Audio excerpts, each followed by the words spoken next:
ಉಡುಪಿಯ ಶ್ರೀಕೃಷ್ಣ ಮಠದಲ್ಲಿ ಆಶ್ವಿಜ ಮಾಸದ ಶುದ್ಧ ಏಕಾದಶಿಯಿಂದ ಕಾರ್ತಿಕ ಶುದ್ಧ ಏಕಾದಶಿಯವರೆಗೆ ಪಶ್ಚಿಮ ಜಾಗರ ಪೂಜೆಯು ನಡೆಯುತ್ತದೆ. ಹಾಗಾದರೆ ಏನಿದು ಆಚರಣೆ ಎಂಬ ಕುರಿತಾದ ಮಾಹಿತಿ ಇಲ್ಲಿದೆ. ಕೃಷ್ಣಾಯ ವಾಸುದೇವಾಯ ಹರೇ ಪರಮಾತ್ಮನೇ ಪ್ರಣತ ಕ್ಲೇಶನಾಶಾಯ ಶ್ರೀ ಗೋವಿಂದಾಯ ನಮೋ ನಮಃ. ಈಗ ಉಡುಪಿಯ ಶ್ರೀಕೃಷ್ಣ ಮಠದಲ್ಲಿ ಪಶ್ಚಿಮ ಜಾಗರ ಮಹೋತ್ಸವದ ಸಂಭ್ರಮ. ಈ ಒಂದು ಹಬ್ಬ ಬಹಳ ವೈಶಿಷ್ಟ್ಯಪೂರ್ಣವಾದದ್ದು. 1 ತಿಂಗಳ ಕಾಲ ನಡೆಯುವಂಥದ್ದು. ನವರಾತ್ರಿಯ ಮುಗಿದು ವಿಜಯದಶಮಿ ಮುಗಿದು ಮರುದಿವಸ ಏಕಾದಶಿಯಿಂದ ಪ್ರಾರಂಭವಾಗಿ ಉತ್ಥಾನ ದ್ವಾದಶಿ ತನಕ ನಡೆಯತಕ್ಕಂತಹ ಒಂದು ಹಬ್ಬ ಬಹಳ ವೈಶಿಷ್ಟ್ಯಪೂರ್ಣ. ಯಾಕೆ ಅಂತ ಹೇಳಿದರೆ ಇದು ಬೆಳಿಗ್ಗೆ 3:30 ಗಂಟೆಯಿಂದ ಪ್ರಾರಂಭ ಆಗತಕ್ಕಂತಹ ಒಂದು ಹಬ್ಬ. ಇಲ್ಲಿ ಈ ಹಬ್ಬದ ಬಗ್ಗೆ ನಾನು ಹೇಳಲೇಬೇಕು. ಉತ್ಥಾನ ದ್ವಾದಶಿ ದಿವಸ ಭಗವಂತ ಯೋಗ ನಿದ್ರೆಯಿಂದ ಹೇಳ್ತಾನೆ, ಜಗತ್ತಿಗೆ ಮಂಗಳವನ್ನು ಉಂಟು ಮಾಡ್ತಾನೆ ಎಂಬುದು ಶಾಸ್ತ್ರದ ಮಾತು. ಅದಕ್ಕಿಂತ ಮುಂಚೆ ಲಕ್ಷ್ಮೀ ದೇವಿ ಹೇಳ್ತಾಳೆ. ನವರಾತ್ರಿಯ ಸಂದರ್ಭದಲ್ಲಿ ಮಹಾಲಕ್ಷ್ಮಿ ಪೂಜೆ. ಅವಳು ಎದ್ದು ನಂತರ ಭಗವಂತನನ್ನು ಎಬ್ಬಿಸ್ತಕ್ಕಂತಹ ಒಂದು ಪ್ರಕ್ರಿಯೆ. ಇದು ಒಂದು ರೀತಿಯ ಜಗತ್ತಿನ ಮಾತಾಪಿತೃಗಳಾಗಿರ್ತಕ್ಕಂತಹ ಆದರ್ಶ ದಂಪತಿಗಳಾಗಿರ್ತಕ್ಕಂತಹ ನಿತ್ಯ ದಂಪತಿಗಳಾಗಿರ್ತಕ್ಕಂತಹ ಲಕ್ಷ್ಮೀನಾರಾಯಣರ ಒಂದು ಈ ಲೀಲೆಯ ಒಂದು ಸಂಭ್ರಮವನ್ನು ಇಲ್ಲಿ ಕಾಣ್ಬೋದು. ಮಹಾಲಕ್ಷ್ಮಿಯು ದಾಸರು ಹೇಳಿದಂತೆ ಕೋಟಿ ಕೋಟಿ ಭೃತ್ಯರಲ್ಲೂ ಆಟಕಾಂಬರನ ಸೇವೆ ಸಾಟಿ ಇಲ್ಲದೆ ಮಾಡುತ್ತೀಗಳು ಎಂಬುದಾಗಿ ಲಕ್ಷ್ಮಿಯನ್ನು ಕೊಂಡಾಡಿದ ಹಾಗೆ ಲಕ್ಷ್ಮಿಯು ಭಗವಂತನ ಅನನ್ಯ ಭಕ್ತಿ. ಅವಳು ಭಗವಂತನನ್ನು ಅಷ್ಟು ಒಂದು ಸಂಭ್ರಮದಿಂದ ಪ್ರತಿ ಬಾರಿಯೂ ಕೂಡ ಅವಳ ಸೇವೆ. ಭಗವಂತನೂ ಅಷ್ಟೇ ಲಕ್ಷ್ಮೀ ಇರದೆ ಯಾವ ಒಂದು ಸೇವೆಯನ್ನು ಕೂಡ ಸ್ವೀಕಾರ ಮಾಡೋದಿಲ್ಲ. ಅದಕ್ಕೋಸ್ಕರ ನಮ್ಮಲ್ಲಿ ತುಳಸಿ ಇಲ್ಲದೆ ಪೂಜೆ ಒಲ್ಲನು ಅಂತೇಳಿ ಬಂದಿದೆ. ಅಂದರೆ ತುಳಸಿಯಲ್ಲಿ ಲಕ್ಷ್ಮೀ ಸನ್ನಿಧಾನ ಇದೆ, ಚಿನ್ನದಲ್ಲಿ ಲಕ್ಷ್ಮೀ ಸನ್ನಿಧಾನ ಇದೆ, ಗೋಮಯದಲ್ಲಿ ಲಕ್ಷ್ಮೀ ಸನ್ನಿಧಾನ ಇದೆ. ಹೀಗೆ ಭಗವಂತನು ಕೂಡ ಅಷ್ಟೇ ನಿಯಮವನ್ನು ಇಟ್ಕೊಂಡಿದ್ದಾನೆ. ಲಕ್ಷ್ಮಿ ಇಲ್ಲದೆ ಯಾವ ಪೂಜೆಯನ್ನು ಕೂಡ ತಗೊಳ್ಳೋದಿಲ್ಲ. ಈ ಲಕ್ಷ್ಮಿ ಕೂಡ ಅಷ್ಟೇ ನಾರಾಯಣನ ಒಂದು ಸ್ಮರಣೆ ಇಲ್ಲದೆ ಯಾವ ಪೂಜೆಯನ್ನು ಸ್ವತಃ ತಗೊಳ್ಳುವುದಿಲ್ಲ ಅಂತೇಳಿ ಶಾಸ್ತ್ರ ಮಾತು. ಹೀಗೆ ಲಕ್ಷ್ಮೀನಾರಾಯಣರ ಒಂದು ದಾಂಪತ್ಯದ ಒಂದು ಆದರ್ಶ ದಾಂಪತ್ಯದ ಒಂದು ಜಗತ್ತಿನ ಮಾತಾಪಿತೃಗಳ ಒಂದು ಸಂಭ್ರಮದ ಒಂದು ಈ ಉತ್ಸವ. ಇಲ್ಲಿ ಮಹಾಲಕ್ಷ್ಮಿ ನಾರಾಯಣನನ್ನು ಎಬ್ಬಿಸಲಿಕ್ಕೆ ಪ್ರಾರಂಭ ಮಾಡ್ತಾಳೆ ಎಂಬುದು ಈ ಪಶ್ಚಿಮ ಜಾಗರ ಪೂಜೆಯ ಒಂದು ಹಿನ್ನೆಲೆ. ಹೇಗೆ ನಮ್ಮ ಮನೆಯಲ್ಲಿ ಯಜಮಾನನನ್ನು ಹೆಂಡತಿ ಎಬ್ಬಿಸ್ತಾಳೆ ಎಂಬುದಾಗಿ ಮುಂದೆ ಬರ್ತದೆ, ಹಾಗೆ ಇಲ್ಲಿ ಕೂಡ ಹೆಂಡತಿ ಮೊದಲು ಲಕ್ಷ್ಮಿ ನಮ್ಮ ನವರಾತ್ರಿಯ ಸಂದರ್ಭದಲ್ಲಿ ಲಕ್ಷ್ಮೀ ಪೂಜೆಯನ್ನು ಲಕ್ಷ್ಮಿ ಜಾಗೃತಳಾದಲೆ ಮತ್ತೆ ಪುನಃ ಉತ್ಥಾನ ದ್ವಾದಶಿಯಲ್ಲಿ ನಾರಾಯಣನ ಕೂಡ ಎಬ್ಬಿಸಿ ಅವನು ಕೂಡ ಜಾಗೃತನಾಗಿ ಯೋಗ ನಿದ್ರೆಯಿಂದ ಬಂದು ಈ ಲೋಕಕ್ಕೆ ಮಂಗಳವನ್ನು ಉಂಟು ಮಾಡ್ತಾನೆ. ಯಾವಾಗಲೂ ಜಾಗೃತರಾಗಿದ್ದರೆ ಅವರು ಎಲ್ಲ ವಿಷಯವನ್ನು ಕೂಡ ಸರಿಯಾಗಿ ನಿರ್ವಹಣೆ ಮಾಡಲಿಕ್ಕೆ ಸಾಧ್ಯ ಎಂಬುದಾಗಿ ಪ್ರತೀತಿ. ಹೀಗೆ ಈ ಚಾತುರ್ಮಾಸ್ಯದ ಸಂಕಲ್ಪ ಕೂಡ ಬಂದದ್ದು. ಈ ಚಾತುರ್ಮಾಸದಲ್ಲಿ 4 ತಿಂಗಳು ಭಗವಂತ ಯೋಗ ನಿದ್ರೆಯಲ್ಲಿದ್ದಾನೆ. ಈ ಚಾತುರ್ಮಾಸ್ಯದ ಈ ಕೊನೆಯ ಸಂದರ್ಭ ಇದು.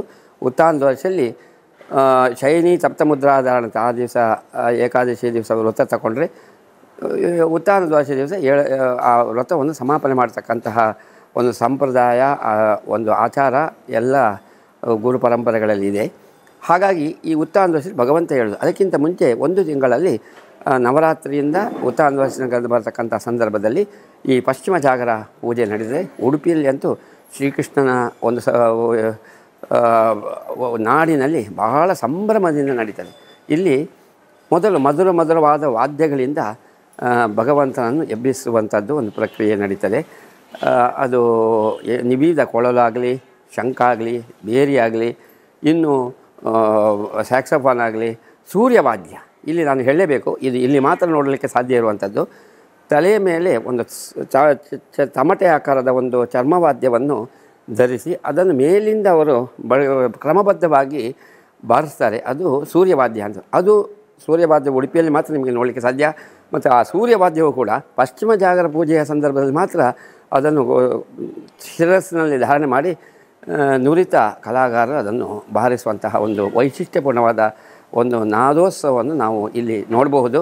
ಅದು ಕೂಡ 3:30ಯಿಂದ ಪ್ರಾರಂಭ ಆಗಿ 5:30 ತನಕ. ಅಂದರೆ ಇಲ್ಲಿ ಸೂರ್ಯೋದಯದ ಮುಂಚೆ ಆ, ಆ, ಯಾವುದು ಈ ಉತ್ಸವ, ಈ ಜಾಗೃತಿ ಒಂದು ಆರಾಧನೆ, ದೀಪೋತ್ಸವ ಎಂಬುದು ನಡಿಬೇಕು. ಪರ್ಯಾಯ ಶ್ರೀಪಾದರು, ವಿಶೇಷವಾಗಿ ಪರ್ಯಾಯ ಶ್ರೀಪಾದರು ಈ ದೀಪವನ್ನು ಕೃಷ್ಣನಿಗೆ ದೊಡ್ಡ ಒಂದು ಕೂರ್ಮಾರತಿಯಲ್ಲಿ ಒಂದು ದೀಪವನ್ನು ಬೆಳಗಿಸಿ ಕೃಷ್ಣನನ್ನು ಆರತಿ ಮಾಡಿ ಸುತ್ತ ಕೂಡ ಇದನ್ನು ದೀಪವನ್ನು ಹಿಡ್ಕೊಂಡು ಬರ್ತಾರೆ. ವೈಶಿಷ್ಟ್ಯಪೂರ್ಣವಾದ ನಾಮ ಸಂಕೀರ್ತನೆ ಹಾಗೂ ವಿವಿಧ ವಾದ್ಯಗಳ ಜೊತೆಗೆ ಇಡೀ ಕೃಷ್ಣ ಮಠದ ಗರ್ಭಗುಡಿ ಸುತ್ತ ಬಂದು ಮುಖ್ಯ ಪ್ರಾಣ ದೇವರಿಗೂ ಕೂಡ ತೋರಿಸಿ, ಗರುಡನಿಗೆ ಮಧ್ವಾಚಾರ್ಯರಿಗೆ ತೋರಿಸಿ, ಗರುಡನಿಗೆ ತೋರಿಸಿ ಸಮಾಪನೆಗೊಳಿಸ್ತಾರೆ. ಮುಖ್ಯತಃ ದೀಪದಲ್ಲಿರ್ತಕ್ಕಂಥ ಮಹಾಲಕ್ಷ್ಮಿ ಅವಳು ಭಗವಂತನನ್ನು ಎಬ್ಬಿಸ್ತಾಳೆ ಎಂಬ ಒಂದು ಹಿನ್ನೆಲೆ ಇದರಲ್ಲಿದೆ. ಸುತ್ತ ಗರ್ಭಗುಡಿ ಸುತ್ತ ಎಲ್ಲ ಭಕ್ತರು ಕೂಡ ಮನಸೋಚ್ಚೆ ಎಷ್ಟು ದೀಪಗಳನ್ನು ಕೂಡ ಅಲ್ಲಿ ಹಚ್ಚುವಂತಹ ಒಂದು ಕಾರ್ಯಕ್ರಮ ಇದೆ. ಇದುವರೆಗೆ ನಡೀತದೆ. ಉಷಾ ಪೂಜೆಯಾದ ನಂತರ, ಪಂಚಾಮೃತ ಎಲ್ಲ ಆದ ನಂತರ ಪೂಜೆಯ ಶ್ರೀಪಾದರು, ಪರ್ಯಾಯ ಶ್ರೀಪಾದರು ನೇರವಾಗಿ ಪೂಜೆ ಮಾಡಿ ಕೂರ್ಮಾರತಿ ಅದನ್ನು ವಿಶಿಷ್ಟವಾಗಿರ್ತಕ್ಕಂಥ ಬತ್ತಿಗಳನ್ನು ಹಾಕಿರ್ತಾರೆ. ಅದರಲ್ಲಿ ಅದು ಆ ದಿವಸ ಮಾತ್ರ, ಈ ಒಂದು ತಿಂಗಳಲ್ಲಿ ಕೂಡ ಮಾತ್ರ ನೋಡ್ಬೋದು.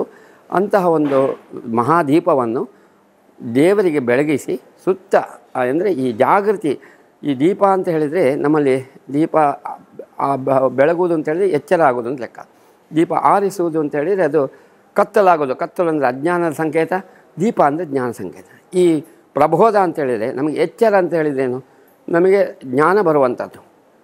ಮಲಗುವುದು ಅಂತ ಹೇಳಿದರೆ ನಮ್ಮ ಜ್ಞಾನ, ನಾವು ಎಲ್ಲಿದ್ದೇವೆ, ಏನು ಮಾಡ್ತೀವಿ, ಎಲ್ಲ ಇಂದ್ರಿಯಗಳು ಕೂಡ ಒಳಮುಖವಾಗಿ ಯಾವುದೇ ಒಂದು ರೀತಿಯ ಸಂಪರ್ಕ ಇಲ್ಲದೆ ಇರುವುದಕ್ಕೆ ನಾವು ನಿದ್ರೆ ಅಂತ ಹೇಳ್ತೇವೆ. ಹಾಗಾಗಿ ಭಗವಂತನು ಕೂಡ ದೀಪದ ಮೂಲಕ ಅಂದರೆ ಎಚ್ಚರ ಆಗ್ತಾ ಇದ್ದಾನೆ ಎಂಬುದನ್ನು ನಾವು ಸಂಭ್ರಮ ಪಡಬೇಕೆಂಬ ದೃಷ್ಟಿಯಿಂದ ಎಲ್ಲ ಕಡೆ ಕೂಡ ದೀಪವನ್ನು ಬೆಳಗಿಸ್ತಾರೆ. ದೀಪದಲ್ಲಿರ್ತಕ್ಕಂಥ ಮಹಾಲಕ್ಷ್ಮಿಯನ್ನು ದೇವರಿಗೆ ತೋರಿಸ್ತಾ ನಿಧಾನವಾಗಿ ಮೊದಲು ನಾದಸ್ವರದಿಂದ ಬೇರೆ ಬೇರೆ ವಾದ್ಯಗಳಿಂದ ಭಗವಂತನನ್ನು ನಾವು ಎಬ್ಬಿಸಬೇಕು, ಅದನ್ನು ಕೇಳಬೇಕು ಎಂಬುದಾಗಿ ಮನೆಯಲ್ಲಿ ಕೂಡ ನಾವು ನಿಧಾನವಾದ ಮ್ಯೂಸಿಕ್ ಎಲ್ಲ ಇಟ್ಟು ಆ ವಾದ್ಯಗಳನ್ನು ಇಟ್ಟು ಮಕ್ಕಳನ್ನು ಹೇಗೆ ಎಬ್ಬಿಸ್ತೇವೋ ಹಾಗೆ ಆ ವಾದ್ಯಗಳನ್ನೆಲ್ಲ ನಾವು ಆ ಸೇವೆಗಳನ್ನು ನಡೆಸಿದ ನಂತರ ಪರ್ಯಾಯ ಶ್ರೀಪಾದರು ದೀಪವನ್ನು ದೊಡ್ಡ ಕೂರ್ಮಾರತಿಯ ದೀಪವನ್ನು ಬೆಳಗಿಸುವ ಜೊತೆಗೆ ಎಲ್ಲ ಕಡೆ ಕೂಡ ದೀಪವನ್ನು ಬೆಳಗಿಸುವ ಜೊತೆಗೆ ಈ ಹಬ್ಬವನ್ನು ಆಚರಿಸ್ತಾರೆ.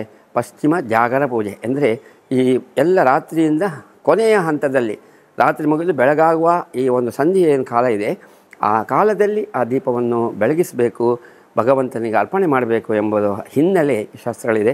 ಇದು ಉಡುಪಿಯಲ್ಲಿ ಮಾತ್ರ ನಾವು ಬಹಳ ವೈಶಿಷ್ಟ್ಯಪೂರ್ಣವಾಗಿ ನೋಡಲಿಕ್ಕೆ ಸಾಧ್ಯ. ಜನರೆಲ್ಲರೂ ಕೂಡ ಈ ಒಂದು ಉತ್ಸವಕ್ಕೋಸ್ಕರ ಹಾತೊರಿತಾ ಇರ್ತಾರೆ. ಇಂತಹ ಕೃಷ್ಣನ ಪ್ರಬೋಧೋತ್ಸವ, ಈ ಒಂದು ಸಂಭ್ರಮವನ್ನು ನೀವು ಉಡುಪಿಯಲ್ಲಿ ಮಾತ್ರ ಕಾಣಲಿಕ್ಕೆ ಸಾಧ್ಯ ಇದೆ. ಬನ್ನಿ, ಉತ್ಥಾನ ದ್ವಾದಶಿಯ ಒಳಗಡೆ ಈ ಒಂದು ಸಂಭ್ರಮವನ್ನು ಕೂಡ ನೀವು ಕಣ್ತುಂಬ ಸವಿಬಹುದು.